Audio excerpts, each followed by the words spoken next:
السلام علیکم دوستو، آج کی کہانی کا نام ہے چٹخارے دار جھوٹ۔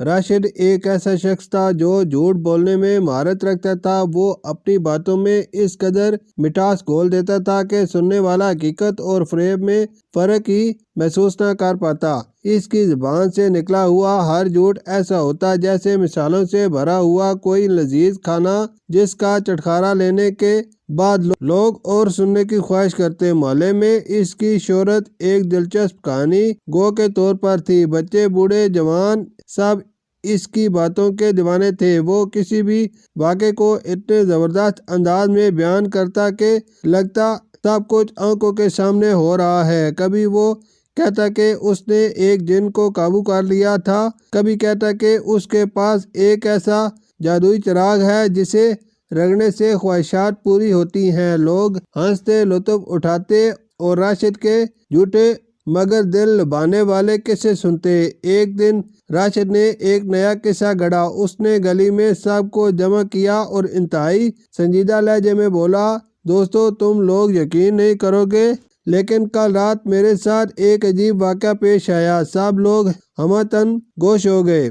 راشد نے لمبی سانس لی اور گویا ہوا، میں گھر سے باہر نکلا تو ایک چمکدار روشنی میرے سامنے آئی جیسے کوئی سونے کا دروازہ کھل رہا ہو۔ میں نے قریب جا کر دیکھا تو اندر ایک دیو بیٹھا تھا۔ محلے کے لوگ حیرت زدہ ہو گئے۔ کسی نے ہنستے ہوئے کہا، راشد بھائی دیو نے تمہیں کھا کیوں نہیں لیا؟ راشد مسکرایا، یہی تو رات کی بات ہے، وہ دیو بھوکا تھا، میں نے اسے بریانی کی خوشبو سنائی اور وہ خوش ہو گیا۔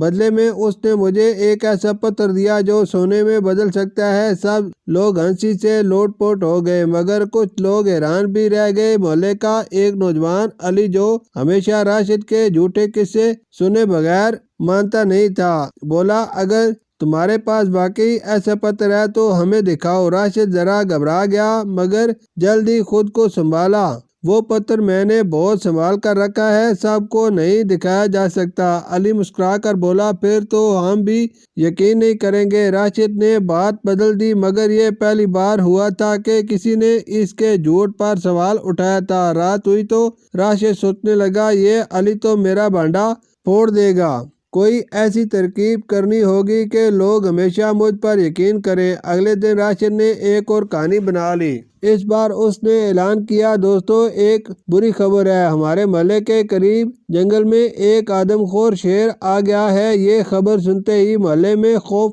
پھیل گیا، لوگ اپنے گھروں میں دپک گئے، دروازے بند کر دیے اور راشد کی کہانی پر مکمل یقین کر لیا۔ راشد دل ہی دل میں خوش ہو رہا تھا کہ دیکھو کیسے سب کو بیوقوف بنایا ہے، مگر قسمت کو کچھ اور ہی منظور تھا۔ محلے کے چوکیدار چاچا کریم جو ہمیشہ سچ بولنے والوں کا ساتھ دیتے تھے، بولے، میں خود جا کر دیکھوں گا کہ واقعی کوئی شیر ہے یا راشد کی کوئی نئی کہانی۔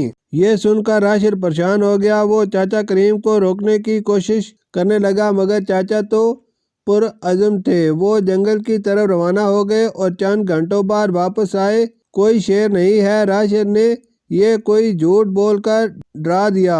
یہ سنتے ہی لوگوں کا اعتماد ٹوٹ گیا، سب نے راشد کو گھیر لیا۔ ایک عورت بولی، ہم نے تو رات بھر دروازے بند رکھے، بچوں کو باہر نہیں نکلنے دیا اور تم نے سب کو بیوقوف بنایا۔ راشد نے مسکرانے کی کوشش کی مگر اس کا چہرہ زرد پڑ چکا تھا۔ اب سب کو یقین ہو چکا تھا کہ اس کی ہر بات صرف ایک چٹخارے دار جھوٹ ہے۔ علی نے آگے بڑھ کر کہا، دیکھا میں نے کہا تھا کہ اس کی باتوں پر یقین مت کرو۔ محلے کے بزرگوں نے فیصلہ کیا کہ آئندہ راشد کی کسی کہانی پر اعتبار نہیں کیا جائے گا۔